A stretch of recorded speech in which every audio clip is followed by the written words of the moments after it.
Садуакас ажы, салам алейкум. Алейкум ассалам. Атайындай аз убактыңызды бөлүп, маектешүүгө макулдук бергендигиңиз үчүн, убакыт тапкандыгыңыз үчүн ыраазычылык билдирем. Рахмат. Аллахым разы болсун. Социалдык түйүндөрдө сиздин мындай диний баяндарыңызды, таалимдериңизди абдан көп учуратабыз. Аларды мындай тажабай угабыз, кайрылабыз, кээде кайгырганда, кубанганда ошол Аллахтын ыйык сөздөрүнө мындай көңүл бөлөбүз да. Анан бүгүн болсо мен башка темада сиздин жашооңуз, философияңыз, сиздин көз карашыңыз жөнүндө маек курсакпы деп турам. Анын үстүнө мындай бул жагдай боюнча мындай сиздин журналисттерге берген маектериңизди деле тапканым жок да. Анан эмне үчүн же өзүңүз мындай журналисттерден оолак кармайсызбы, же сизди чакырышпайбы? Рахмат. Биринчиден чакырганыңар үчүн чоң рахмат. Аллахым разы болсун. Пайгамбарыбыз айтканда, аябай мактап айткан. Канча бир кабар жеткирүүчүлөр бар. Алар эң мыкты инсандар. Бирөөнүн сүйлөгөн сөзүн угуп, жеткирүүчүдөн да мыкты жеткирүүчүлөр бар деп, тек гана пайгамбар 14,5 кылым мурда заманбап журналисттер жөнүндө сүйлөгөн сөзү бар да. Балким бир канча күндөн кийин экөөбүздүн ушундай маңда теске отуруп сүйлөшүп атканыбыз эч кандай кыскартылбай, өзгөртүлбөй берилиши мүмкүн да, мисалы. Алымча кошумчасы жок. Ооба. Кепилдик беребиз биз ага. Ооба. Эми ушул элдин кулагына, калың элдин катмарына жеткиресиңер да силер, мисалы, сөзүбүздү. Ал эми диний чөйрөдө эл өзү талап кылгандыгы үчүн чыгып сүйлөп жүрдүм, сабак берип. Ар кандай баягындай аралашма суроолорду бериш үчүн журналисттердин ичинен биринчи болуп силер чакырып атасыңар. Буга чейин чакырса барууга даяр болчу экенсиз да, э? Мен дайым эле барып келгем. Мисалы КТРге деле, ЛТРге деле, мисалы радиолорго деле, бирок бардыгында деле мисалы ошол учурдун талабы болгон байтор диний кырдаал, элди ынтымакка чакыруу, бириктирүү, тынчтандыруу деген эле темаларда. Анан бир учурда экстремизм, терроризм жана башка нерселер жөнүндө азаттыкка чейин барып сүйлөгөнбүз. Бирок момундай амандашып сүйлөшүү биринчи жолу. Акыркысы болбосун, эң негизгиси. Айтыңызчы, социалдык түйүн деп калдык, мындай диний ишмерлердин бардыгы эле мындай виртуалдык жашоодо жашай беришпейт да. Анан ал түгүл кезегинде Чубак ажы ушул мындай диний таалимдерди баягы интернетте, ютубта баштаганда аны жактырышпагандар дагы аябай көп болгондо, эми бул мындай Кудайга жакпаган иш да деген сыяктуу сөздөрдү ал түгүл мисалы мен Айыл апага барганда имамдардын өздөрүнөн дагы уккан учур болгон. Анан сиздин көз караш кандай буга? Биз ушул нерсе мындай туурабы же туура эмеспи алардын пикири? Пайгамбарыбыз Мадинада туруп, Ирандын падышасы Кесрага, Рим императору Гераклга сахабалар аркылуу кадимкидей баракка кат жазып, исламга чакыруу үндөгөн да. Анан ал катты бүктөп, чабарманга берип, ал айлап, күндөп, түндөп, күлүгүн минип алып, пайгамбарыбыздын аманат катын берген. Ал учурда калем, кагаз бар болчу. Ар бир коом, эл деңгээлине анан өнүгүшүнө жараша даават кылат да, чакырат. Пайгамбар аларды барып чакыра алган эмес, кат жазып чакырган да. Азыр учурдун талабы интернет деген бар, социалдык түйүндөр аябай өрчүп атат. Мен айтат элем азыр таяк таянган абышка аталар менен ак элечек чоң эне тайенелерде деле экөөбүздүн колубуздагы телефон бар. Анча-мынчалар ютубту деле көрүшөт. Эми кээ бирлери гана сейрек кездешкендерге көрбөсө, азыр жапырт эл көрүп калды. Баягы сын пикир айткандардын бүт баары кайра ынанда окшойт. Социалдык түйүндөр аркылуу дагы даават кылса болот окшойт деп. социалдык түйүндөгү даават маселеси жөнүндө теманы улай бергим келип атат да. Мисалы, Чубак ажыны кезегинде мындай ошол динди мындай модернизация кылган деп айтып жүрүшөт да. Башкача айтканда, карапайым элге, мисалы, дин жөнүндө түшүнүгү таптакыр жокторго ушуну эң жөнөкөй жеткиликтүү тил менен түшүндүргөн депчи. Бул аябагандай чоң жеңиш болгон, жемиш болгон депчи. Анан сиздин азыр көз карашыңызда ошол жагдайды бүгүн устаздарыбыздын баардыгы улантып келе жатабы? Ошол көчтүн бүгүн акыбалы кандай? Мындай да Майраш, мисалы мен жактырган нерсени силер өз көз карашыңар менен карап туруп, ой, мына жер мындай былтыгы экен, тултугу экен деп жактырбашыңар мүмкүн да. Силер сүйлөгөндө мен эч качан сүйлөп бере албайм, анткени силер журналистсиңер, такшалып калгансыңар. Таңдайыңардан балтам, мисалы, мейли саясий, мейли мисалы экономикалык жактан болсо дагы сүйлөй аласыңар. Ал Чубак ажы, Кудай рахмат кылсын, ал жеткиргенде жеткирүү эми болбойт. Бирок ар бир адамдын өзүнүн деңгээли бар, өзүнүн чөйрөсү бар, өзүнүн орду бар. Ошо деңгээлине жараша жеткирип атат. Бирок ал кишидей баягы ар бир адамдын жүрөгүнөн түнөк алып, баягы кичинекейдей, тамаша суроого тамашадай, чынга чындай жооп берүү ошол кишинин өзүнүн профессиясы эле да. А кишиде менменсинүү деген жок эле. Мен ошол сапатын аябай баалайм. Текеберлик деп коебу муну, э? Текеберлик. Москвада чогуу болуп калдык. Баягы атайын Кыргызстан мусулмандар дини башкаруу муфтият менен Россиянын Москванын муфтияты биргеликте өткөргөн пайгамбардын туулган күнүнүн кечеси өтүп калды. Кроксит холл деген бир 6-7 миң адам батат экен. Анан ар бирибизге 25,5 саат убакыт берилет. Тема коюлат, ошонун ичинде татынакай кылып, темадан чыкпай астакы сүйлөп берилет. Анан кагаз коюлбайт, эч нерсе колдонулбайт. Башынан баштап сүйлөш керек, темадан чыкпай. Мен ошондо биринчи жолу көрүшүм Чубак ажынын. Мен сүйлөп аяктап калганда аябай ыйлады. Көрүнүп турат да маңдайымда. Бирок жаш курагы сизден кичүүрөөк. Кичүү. Аябай ыйлады да. Анан өзүм да таасирлендим. Эмнеге ыйлады экен деп. Келип катарга отургандан кийин колумду кысып аябай ыйлады да. Мен аябай катуу таасирлендим. Мен сизди мынтип сүйлөйт деген эмесмин деди. Анан кантип сиз баштаган сөзүңүздү аягына чейин жаңылбай сүйлөп кетесиз. Менде ушундай жок да. Мага бирөө суроо берсе, такшалбай, такалбай жооп берүү ал менин профессиям. А бирок бир теманы берип туруп, жарым саат сүйлөп бер десе, мен сүйлөй албайм деп моюнун алып атат да. Эгерде башка бирөө болгондо, а мен мындан да мыкты сүйлөйт элем деп, мисалы текебердиги дагы мисалы күчөмөк да. Ал кишинин ошондой жөнөкөйлүүлүгү бар. Ал жөнөкөйлүүлүгү менен текебердиги жоктугу менен элге сиңди. А негизи сиздин оюңуз боюнча баягы ар бир устаздын мындай даават айтуусу, таалим айтуусу ар кандай деп атпайсызбы?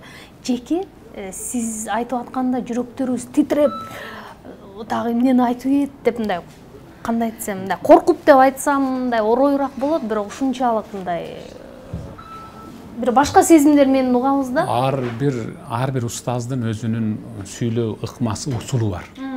Мен дайым айтып келем. Үй бүлөм да жакшы билет. Уул кыздарым да жакшы билет, бир туугандарым да жакшы билет. Өзүмдүн үйүмдө атайын чоң бир намазкана бар. Эшикти ичинен култтайм. Өзүңүз кирип алып эле. Анан минбарымды коём, китеп койгучумду коюп, кудум менин алдымда жык жыйма эл тургандай болуп, анан ошол кийинки жумада сүйлөй турган сөзүмдү базар күндөн баштап сүйлөп, ар күнү бир теманы 40тан кайталап сүйлөйм. Даярданат экенсиз да? Даярданып, 40тан кайталап. Даярданасыз, сиз көңүлүңүз да? Жок. Бир сөз экинчи сөзгө деген баягы боштук орундарсыз туташып кетиш үчүн. Кудум менин сүйлөп жаткан сөзүмдү кимдир бирөө барактап окуп жаткандай болуш керек да. Анан анын кулагы дагы окуп жатканда негедир биринчи сөзү менен экинчи сөзүнүн ортосунда жымжырттык пауза кетпеш үчүн мен убакытты пайдаланам. Алгач лекциямды 45 мүнөттүк 50 мүнөттүк жазып, арабча жазып, анан аны кыргызча сүйлөп, ортодогу жана, же, ай, бул деген сөздөрдүн бүт баарын өчүрүп отуруп. Жана орусча айтканда паразит сөздөрдү баарын ошолордун бүт баарын өчүрүп 35 мүнөткө түшүрөм да. Эң кеми дегенде 30 мүнөткө түшүрүп ошоңо кайталайм. Жумасына сөз түрдө окуй турган сабагымды бир 200-300 жолу окуп, анан чыгам. Анан сөз түрдө бир окуянын ичине кирем. Мен айтам да, азыр могул жердеги көзүн ушул жаныбыздагы китептерди көрүп аябай сүйүнүп атам. Ошко барсам, жаштар айтып калды да, китеп окуу жөнүндө сүйлөп бериңчи, биз китеп окуу жөнүндө мындай бир жакшы самалык өткөрүп аттык эле деди. Анан мен сурадым, кантип окуйсуңар силер? Бирөөгө эмес, өзүңдүн окуган жөнүңдү айтчы десем, жөн эле окуйм дейт, мынтип эле жөн эле окуйм дейт. Анда сен эч качан ийгилик жарата албайсың. Эгерде сен Чыңгыз Айтматовдун Тоолор кулаганда деген китебин алып окуй турган болсоң, алгач мукабаны ачканда Чыңгыз Айтматовдун эшигин тыкылдатып ачып киргендей бол. Ага салам айт. Анын жазып аткандагы калемин учундагы мындай чый-чый деген үндөрдү ук. Анын демин кадимгиден кулагың мындай тыңшасын. Анан аны менен тоого чык, аны менен жер кез, дөңсөнү бас, кыя бас, өзөн кеч, тигине мындай. Пайгамбардын өмүр баянын окуганда пайгамбардын жашоорун суңгуп кир. Эгер пайгамбар бир сахабага бир нерсени айтып жатса, пайгамбар тарапка өтүп, сахабаны тиктеп тур. Сахаба пайгамбардан бир нерсени сурап жатса, дароо чуркап барып, сахабанын жанына тура калып, пайгамбарды аябай сый урмат менен тиктеп тур. Ошондой болгондо гана сен окуган китебиңден бир майнап чыгара аласың. А мен силерге сүйлөп жаткан окуяларда сөз түрдө 200 жолу кайталап окуганымда, айтканымда, ошол тарыхтын ошол окуянын ичинде жашайм. Эгер окуй албасам, ошол темамды таптакыр сүйлөбөйм. Таптакыр. Мисалы мен жүрөк абалы деген темамды 8 ай айта албай койгом. Анткени жазып даярдап, кичинекей бир жери түшүнүксүз болуп калгандыгы үчүн аны жөн эле мындай эле айтып коюп, эл дагы түшүнбөй калбас үчүн 8 ай такташ үчүн умурага барып ошол жактан китеп казып келип, анан айткам.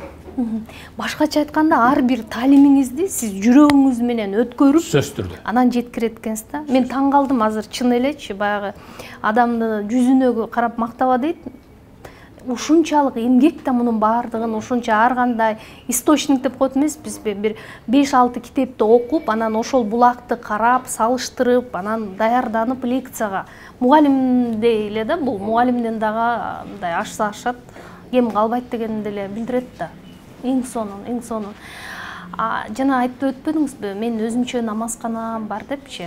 Ошол намазканаңызда балдарыңыз менен болуп, ушул таалимдерди балдарыңызга мындай жөнөкөй тил менен жеткиресизби? Ооба. Кандай алар менен иштөө методикаңыз кандай? А жерде намаз окуйбуз. Дегеним, мисалы адам өзүнүн таалимин башкаларга жеткириши мүмкүн, бирок балдарына жеткире албайт да. Туура айтасыңар. Бир күн буюрса, ошо китепканама чакырам, намазканама. Барып көргүлө, ошол жерде съемка өткөргүлө, ошол жерде дагы намазканамдын кыбла тарабы бүтүндөй китепкана. Өзүмдүн китепканам. Ал жерде бөлүнгөн. Мен өзүмдүн китептерим бар, жубайымдын китептери бар, кыздарымдын китептери бар, балдарымдын китептери бар, бүт баардыгы коюлган. Ар бирибиздин өзүбүздүн полкабыз бар. Кадимгидей жайнама салынган, кадимгидей мейманкана сыяктуу, ооба. Кирип эс алабыз, балдар менен ал жерде кээде чай ичебиз отуруп алып, кээде балдарым жаш мезгилде ал жерде тополоң кылып ойношот, чаңын асманга сапырат деген сыяктуу. Ал жерде кадимгидей жумшак, кара сөз менен дасторкондун айланасында сөз түрдө кээде бир хадис, же болбосо бир аят, таалим сөз, тамак аралаш, тамактын башында же ортосунда же аягында сөз түрдө бир таалим. Сиз мындай диний китептерден тышкары дагы көркөм маданиятты окуйсузбу? Дегеним, мындай сизде мен дайыма байкаган бир жагдай, сизде мындай светтик көз караш, мындай светтик билим алууга болгон мындай артыкчылыкты, ошого болгон баалоону мындай байкайм да. Бул бардык эле диний ишмерлерге мүнөздүү көрүнүш эмес, эми албетте алардан кечирим сурайм. Сизде бул сапат абдан мындай жакшы өнүккөн да? Мен азыр баятан бери жакка белибиздеги китептерди көз салып отуруп, анан бирөөсүн барактасам 81-жылы чыккан экен китеп. аябай жагып атат да. Анан эми аны нуска деген китепканага барып издешим керек. Мындан 1 жыл мурда Төлөгөн Касымбековдун Сынган кылыч деген китеби кайрадан 2 том болуп, жаңы болуп басылып чыкты да. Анан аны басып чыгаргандар ошону сизге белек кылайлы деди. Анан алып келди. Канча жол окудуң десем, окуй элекмин деди да. Канча жылдан бери китеп сатып шугулданасың десем, көп болуп калды деди. Көп болгондо канча десем, бир 10 жыл болуп калды деди. Ачып окуй элесиң десем, окуй элекмин деди. Мен ошол Сынган кылычты 14-чү жол окуп, 15-чисин окуп атам да азыр. Адабий китептерге ушунчалык өчмүн. Эгер кеч баштасам, таңга бүтүрүшүм керек. Эгерде уйку жок, соңгуп кирем да. Ошол мектепте окуп жүргөндө баягы адабий чыгармаларды окуганда ушундай сонун баягы бай сүйлөп жатканда байдын жанына, кедей сүйлөгөндө кедейдин жанына барып мындай образ менен жашашып турбайсыз да? Өзүмдүн канымда бар эле ошентип. Азыр ошентип көп окуйм. Аябай көп окуйм. Социалдык түйүндөрдө Facebook'тан, жаңылбайын Instagram'дан сиздин мындай аккаунттарды байкап калдым. Кээде ичинде мындай жанагыдай диний окуулар, баяндар жүктөлөт экен кыска. Өзүңүз активдүүсүзбү? Пост жазасызбы? Башкалардыкын бөлүшөсүзбү? Мен чындап айтканда Facebook'та жалаң ден соолук жаатына көңүл бурам. Эгерде кайсы бир адистин, мыкты такшалган адистин ден соолук боюнча чыгарган посту болсо, бөлүшөм. Ошого комментарий жазам. Анан кайсы бир жетим жесирге жардам берип жаткан болсо, ошону бөлүшөм. Анан баягы кедей кембагалдарга кимдир бирөө ушундай бир ачынып, баягы жүрөктөн чыгарып жаткан жардам берсе, ошол жерде ыйлап алып, ыйлап бүткөндөн кийин анан кичине комментарийимди калтырып кетем. Анан башкаларга эч качан мындай комментарий калтыра бербейм. Пост азыраак жазам. Эми сөздүн өңүтүн диний айрым бир маселелерге бургум келет. Албетте, диний маселелер Кыргызстандын шартында алганда деле аябагандай көп. Анын бирине мындай 1 сааттык убакыт деле жетпесе керек сүйлөшкөнгөчү. Сиз бир топ мечиттерде имам болуп, жетекчиси болуп иштедиңиз, андан кийин муфтиятта да иштедиңиз, бирок муфтиятта мындай аз эле саналуу айлар иштеп кетип калдыңыз көрүнөт. Эмне себеп болду? Сизди кетириштиби? Же сиз өзүңүз кеттиңизби? Эмне болду? Мен муфтиятта аппарат жетекчиси болуп иштедим. Толук 1 жыл. Эми аппарат жетекчиси деген ал түшүнүктүү эле го. Жоопкерчиликтүү, аябай жоопкерчиликтүү. Өйдө төмөн, майда барат, билтейген жумуштар. Ошол жердеги кызматкерлердин баарын тескеп туруш керек. Жумуш аябай оор, анан жоопкерчиликтүү. Эми бир чети пандемия шылтоо болду окшойт, ооруп калдым. Катуу ооруп жатып калдым. Ковид менен ооруган турбайсызбы? Ооруп, анан ден соолукка байланыштуу өзүм мен кетейин деп эле чечтим. Азыр мындай муфтийлер эмнегедир билбейм, менин түшүнүгүмдө мындай баттан алмашып жаткандай таасир калтырат. Анан мисалы башка өлкөлөрдүн мисалында алганда, ушул мусулмандар диний башкармалыгынын башында турган муфтий менен сүйлөшүүнүн өзү мындай аябагандай кадыр барктуу, кээде ал кишинин колун кармадым, мен ушундай деген сыяктуу түшүнүктү берет экен да, мындай кээде сүйлөшүп калганда. Мүмкүн мен жаңылышып жатат чыгармын, оңдоп койсоңуз болот. Анан Кыргызстанда деле ушул диний башкармалыктын, Кыргызстан мусулмандарынын диний коомунун бүгүн реформага муктажбы?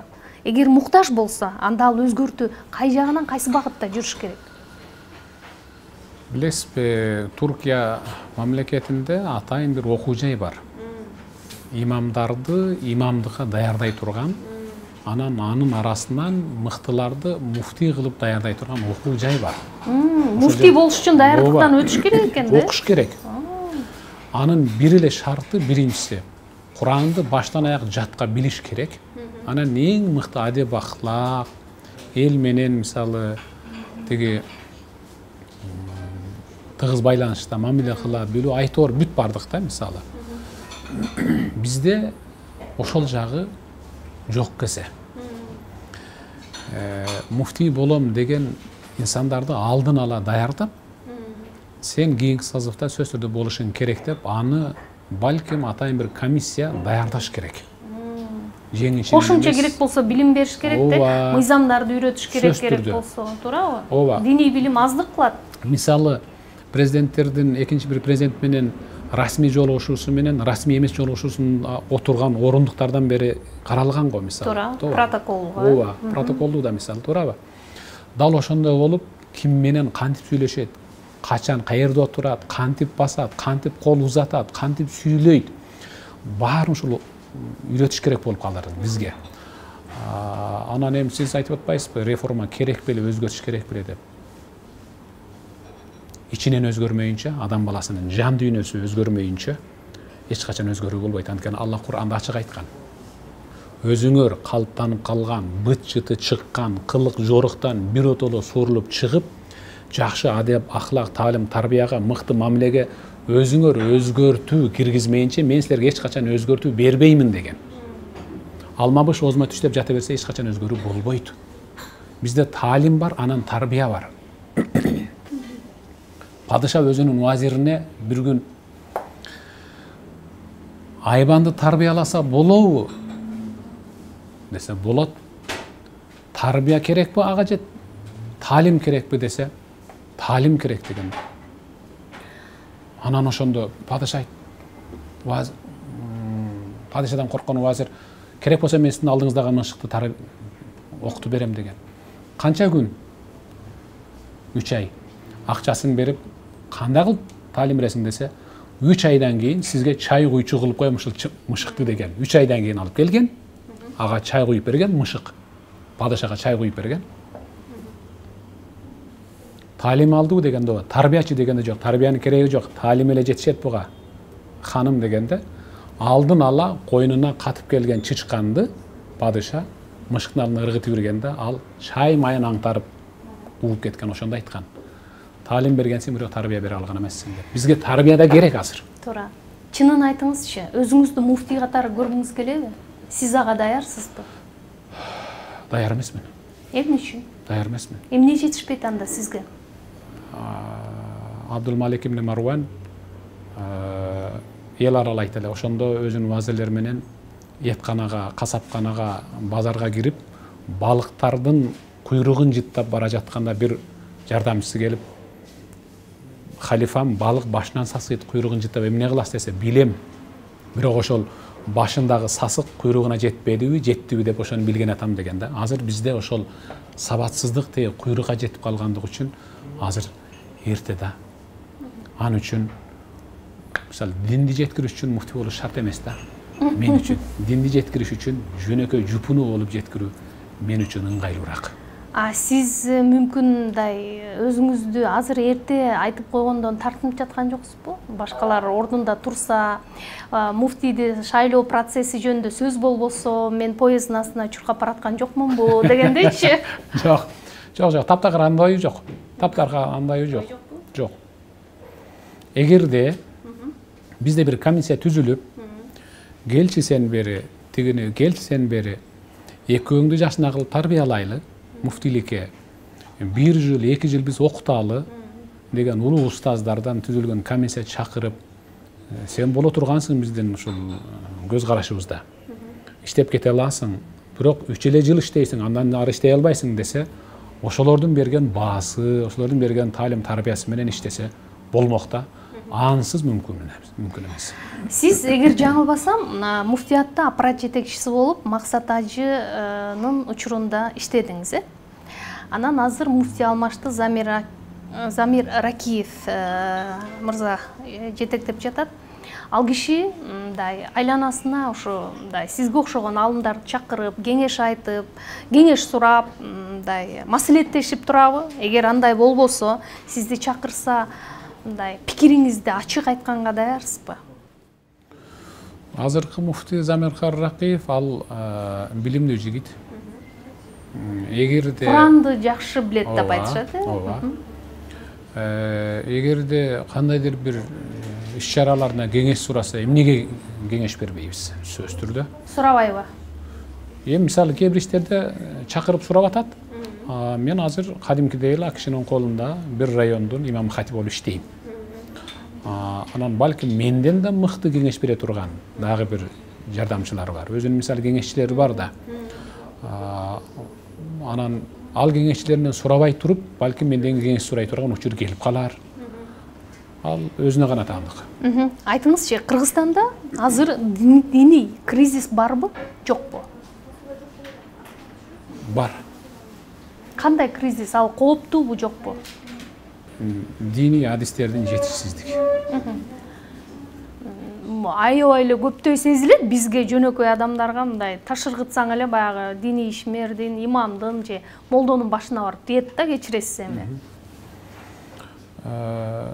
Пайгамбарыбыз мындай деген да, сахабалар сурашканда, кыямат качан дегенде аманат жоголуп калганда деген. Аманат текке кетип калганда деген. Анан аманат жоголгондо кандай биз түшүнбөй атабыз дегенде пайгамбар айткан. Жоопкерчилик татыксыз инсандарга тапшырылып калганда кыямат келип калыптыр деп камылгаңды кыла бер, даярдана бер тиги дүйнөгө, аттанасың деген да. Ошол имамдык деген жоопкерчилик татыктуу инсанга берилиш керек да азыр биздечи. Анан кол ирисине тартып тигинде мындай болбош керек.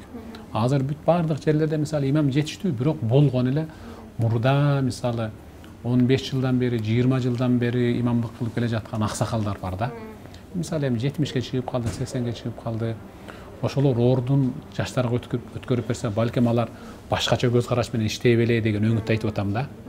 Анан эми азыр аны муфти барып айтса, муфтини жаман көрөт. Бизде ушундай бир жаман адат бар да. Анан муфти жаман көрүнбөйүн дейт. Ошондуктан аны областтык казылар, райондук имам хатиптер алмаштырганга өздөрү аракет кылыш керек да. Муфтиге, муфтинин колуна кол, аягына аяк болуп, казы анан имам хатиптер жардам берсе деген.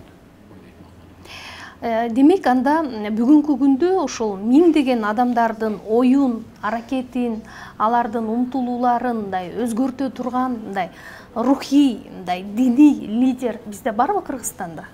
Же таңкыстык барбы? Азырынча жетиштүү. Бар, азырынча жетиштүү, Кудайга шүгүр. Кимдердин ысымын айта аласыз? Мен айтат элем, Раматылык Чубак ажы өтүп кеткенден кийин чогуу жүргөн Нарматов Абдышүкүр устаз бар. Ошол мурдагы муфти Максат ажы бар. Муфти өзү бар, мисалы Замир Карракиев бар. Марс Ибраев деген устаз бар, мисалы. Анан областтык казылар. Областтык казылар азыр такшалып калды, Кудайга шүгүр. Мурда анчейин эмес эле, азыр менин көз карашым боюнча, таразам боюнча областтык казылар такшалды. Эгер орой айтсам, кечирим сурайм албетте. Мен бир жагдайды көбүрөөк байкайм. Мисалы, имамдар, же болбосо ушул диний алымдар менен сүйлөшө келгенде, бирөө өзүнүн кесиптеши жөнүндө мындай ушунчалык мактаган жакшы сөздөрдү айтышпайт да. Же бул эмнени билдирет да? Мисалы, чыгармачыл адамдардын арасында, журналисттердин арасында мындай атаандаштык бар да. Көрө албастык десем катуу кылышым мүмкүн. Атаандаштык бар да. Анан ушу сиздерде дагы ушундай бир билинип, билинбеген тымызын атаандаштык барбы? Эгер бар болсо, мунун жакшы жагы көбүрөөкпү же жаманыбы? Жакшы суроо. Анания деген сөз бар да, менсинүү деген. Мен деген. Мени дешсе, мени гана көрүшсө, мени гана угушса, мени гана тандашса деген бар албетте. Диний чөйрөдө атаандашуу силердин атаандашууңардан алдаганча жогору турат. Алдаганча катуу. Мен айтат элем ошол жөнөкөйлүүлүк, жупунуулукка барсак, ийгилик жаралат да. Мисалы мен ошол Чубак ажы, Раматылык Чубак ажыны мисал кылат элем. Анда ушул сыпат бар эле да. Ушул сыпат, ушул сапаты менен далай элдин жүрөгүнөн орун алды да. Жөнөкөйлүүлүгү бар эле да. Ал мисалы кайсыл адамдан суроо берсең, ал аны ийне жибине жеткирип, мыкты кылып, капа болбогудай кылып мактап берчү эле да. Эч качан бир адамды жамандаганын көрбөдүм да, укпадым да. Анан азыр бизде бир оору бар, жылдыз оорусу деген. Ушул кесиптештериңиздин арасында да. Ооба, жылдыз оору деген мисалы ал болбогон оору, мисалы. Эми алар эмне хадисти билишпей, пайгамбар мындай болбогула деп айткан. Эми бендечилик да. Бендечилик. Ошол оорудан анан менменсинүүдөн арылга турган болсок, биз ийгилик жаратабыз буюрса. Пайгамбарыбыз билимди бешиктен баштап табытка коюлганча ал деген сөзү бар экен. Мен мүмкүн мындай бир аз жаңылып айтып атам, моңдоп коюңуз. Анан такыва адамдар аябай көп. Анан ушул ислам тууралуу бүгүн билгени деле, билбегени деле айта берет да. Кээде кеңеш сурасаң, бирөөнүкү башка чыгат да. Анан мындай сандан сапатка өтүүнүн мезгили келип аткан жокпу? Биз эгер ошондой боло турган болсо, биз аны кантип иргеп алабыз? Мисалы, биз динден түшүнүгүбүз жок эле бир карапайым кара тамандарбыз. Анан баягы диний радикализм деген маселе ошондон жаралып аткан жокпу? Диний фанаттарчы. Ким айтса эле, ушунуку туура экен. Ким айтса, мунуку да туура экен дегендечи. Имам Ахмад бин Ханбал деген өткөн. Ал дайым кулагынын үстүнө калем сабын илип койчу. Менин кичинемде атам жыгач устачылык кылганда ошондой кылып могу жерге калем кыстарып койчу. Усталар болот го. Жасап атканда, иш кылып атканда илип улуу жазуучулар деле ушул жерине кулагына илип коет, мисалы. Ошол айтканда, эмнеге бул жерге калем сабыңызды коюп коесуз десе, маал махбара илал макбара деген. Калем сап менен мүрзөгө чейин жашоомду улантам деген. Ал өтө чоң аалым, муштахид болгон да. Кимден кандай сөз болсо бүт бардыгын жазып, илимин өрчүтө берген да. Сөзсүз түрдө илимди өрчүтүү керек. Тажрыйбаны мол кылып топтоо керек. Менин сабагымды эгерде көргөндөр болсо, анда бир нерсени байкайт болуш керек. Мен эч качан талаш тартыш маселеге кол суна бербейм, ооз ачпайм. Сөз түрдө фазилет, анан мындай бир элди ынтымакка чакыруу, элди сүйүнтүүчү гана темаларды тандайм. Конфликт жарата турган нерселерге эч качан кадам таштабайм. Азыр сабатсыздыкты жоюп, сабаттуу болууга умтула турган учур азыр. Кечигип атабыз. Диний алымдардын көпчүлүгү, Кудайга шүгүр, мындай каражаты жетиштүү адамдар. Бирок алар көпчүлүгү ишкерчилик менен деле алектенбейт. Анан каражатты алар каяктан табышат болду экен деп, мындай карапайым адамдар баары бир болбой эле кызыга беришет да. Же эмне муфтият силерге көбүрөөк каражат төлөп береби, айлык береби? Мен билгенден баягы элге таанылып калган устаздардын өзүнүн кадимгидей дыйканчылык кылуучу жерлери бар. Дыйканчылык кылышат. Кээ бири мал чарба менен алек, кээ бири жер иштетет. Сиздики кандай келеличи анда? Мен эми бир сырымды ачайын эми. Айтышпасаңыз болбойт эми. Мен жер алып, баягы көчөт тигип, ушу багбанчылык кылууга бел байлап атам. Аябай кызыгып атам. Ушу жакын арада баштайын деп атам. Анткени баягы силердин өзүңөрдүн эле кесиптешиңер, Кыяс Молда Касымов. Ооба. Көрүп калдым да. Тиги мен кокон гиляс. Мен кокон гиляс эгип тур да. Мен өзү Туңгукта жашайм ошол. Анан ал кишинин бир интервьюсунда менин бир түп кокон гилясым анчамчалардын баягы 40 литр сүт берген саануюнан мыкты деген сөзүн угуп ошондон бери кызыгып атам. Сиз чүйөрөнүн жери иштеткен тасызбы же кичимекенден? Жок, ушу чүйдөн. Ушул жактан өзүнө ылайыкташтырылган көчөттөрдү издеп атам. Анан болгондо да баягындай сейрек кездешүүчү көчөттөрдү алып келип эгейин деп атам да. Андай багбанчылыкка шыгыңыз барбы жок? Аябай кызыгам. Билимиңиз мындай кошумча окуп атасыз? Жок, азыр окуп атам. Үйрөнүп атам. Архивдерге барып, тажрыйба алып, топтоп атам. Буюрса. Сонун экен, сонун. Мындай Кыргызстанда өзү биз светтик мамлекетпиз. динде мамлекет ажыратылган. Анан бирок ошондой эле болсо дагы мындай диний ишмерлерди мамлекет колдоого алыш керек деп эсептейсизби? Учурунда ыйман фонду түзүлүп, анан диний ишмерлерге айлык акы беребиз деп да чыгышты эле. Ошонун тагдыры эмне болду билбейм негизичи. Диний ишмерлерди мамлекет өзүнүн карамагына, көзөмөлүнө албаса, баягындай кеп кеңешин берип, жардам берип, кичине колдоп кубаттап турбаса, далай жол аксайбыз. Анткени жанагы ачыгын айтыш керек эми, жашыргандай эмне, оорун жашырсаң өлүм ашкер дегендей, диний ишкерлер азыр шайлоо учурунда керек. Анан жанагы бир өлкөдө конфликт болуп калса, ошону басууга, элди тынчтандырууга керек, анан башка учурда керек эмес болуп калып атат да. Анан кадимкидей ушул өлкөнүн жараны эч кандай карама каршы сүйлөбөйт, анын жашоосу кадимкидей ушул мамлекеттин бүтүндүгү үчүн конституциянын негизинде жашап келатабыз. Антан мен ойлойм, башка өлкөнүн түзүп койгон фондунун акчасына көз кызартып отурбай, өлкө аларды камсыздаш керек го дейм да. Айлык акы менен эртең пенсияга чыгылат, мисалы. Ошол эртеңки күнгө балдарыма, мисалы мен өзүмдүн эртеңки урпагыма, неберелериме бир менден мурас калсынчы деп мен ошол баягы багбанчылыкты үйрөнүп атам да азыр. Сонун экен. Өзүңүз 4 уул кызыңыз бар экен, Кудайдын кулагы сүйүнсүн. Жубайыңыз дагы диний кызматкер деп коелук, адистик теология боюнча адис экен. Үйдө билими жагынан, тажрыйбасы жагынан кимиңиздер мындай алдыңкы сап башында турасыздар?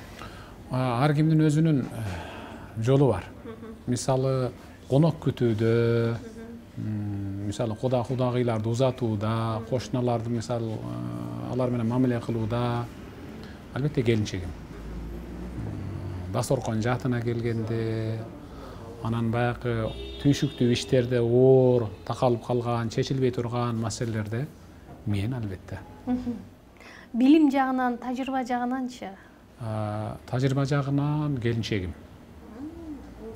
Ооба, тажрыйба жагынан келинчегим. Анткени аял заты баары бир мисалы кыраак келет го. Кимдир бирөөнүн дасторконун бырышын көрөт, тырышын көрөт, мыкты жерин көрөт, пардасын көрөт, айнек терезесин көрөт, айтор өзүнө мисалы тажрыйба топтойт да. Билим жаатына келгенде кеңеш берип турам өзүм.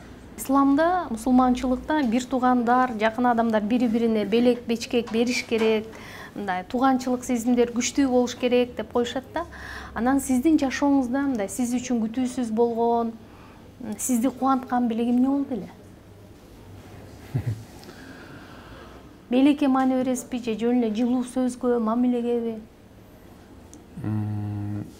Кимдир бирөө баягы жумшак сүйлөсө мен үчүн ошол аябай чоң белек. Көңүлдү көтөрүп, ден соолук сурап, ал акыбалды, үй жайды сурап койсо аябай чоң белек. Эми чоң белектерден ар ким ар кандай белек берет. Бирок мен үчүн эң күчтүү белек кимдир бирөөдөн китеп белек алсам, ал эч качан унутпайм ушуну. Жакшы нерсе дайыма сейрек болот да өзүчү. Жакшы нерсени табыш деле кыйын, бирок ошо жакшы нерсени көрө билиш үчүн жакшы көз дагы керек болуш керек. Сөз түрдө. Туурабы? Сөз түрдө. Анан бүгүн биз коом мындай жакшы нерсени көрө албай аткан жокпузбу? Кандай ойлойсуз? Алтын кол саатты түрүп саткан кишиге алып барып баалаткандай эле болуп атабыз да. Ачыгын айтыш керек да. Анан уксус саткан менен бал саткан киши экөө базарда жанаша туруп калса, элдин баары эле уксус саткан кишинин уксусунан кичинекей идиштерге куюп алып кете берет да.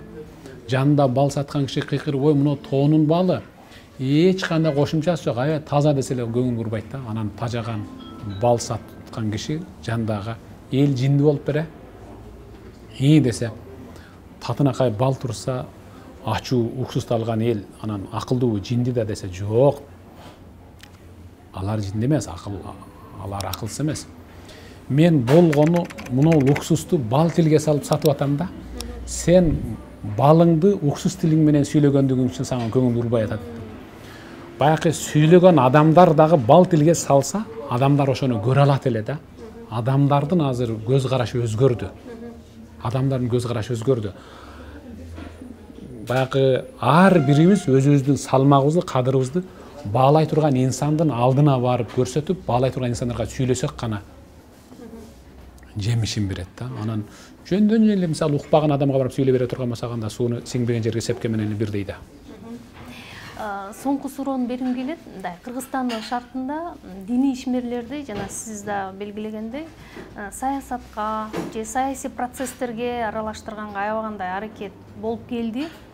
Анан ушул жагдайга келгенде сизде деле мындай саясатчылардын арасында жолдошторуңуз, теңтуштарыңыз болсо керек, баары бир болбой эле сизден кеп кеңеш алгысы келген, керек болсо кээ бир учурда сиздин таасирди пайдалангысы келгендер деле бар да.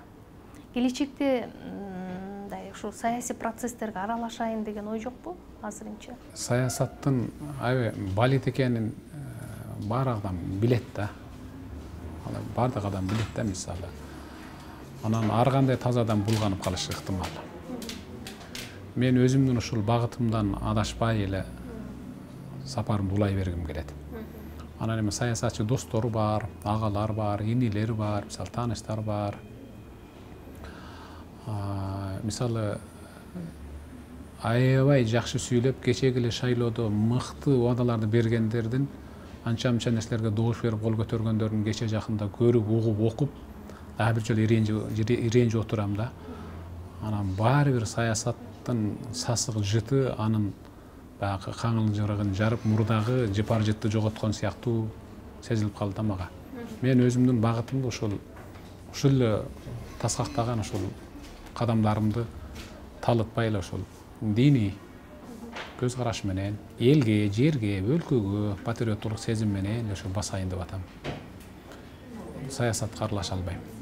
Эң сонун бул сиз үчүн мындай коомчулуктун жеңиши болот, анткени сиздин талимдериңиз саясатка караганда алдаганча баалуураак да. Туурабы баяндарыңыз. Чоң рахмат. Аллахым разы болсун. Рахмат. Чарчабаңыз. Рахмат. Ишиңиз ийгиликтүү болсун. Рахмат. Аллахым разы болсун.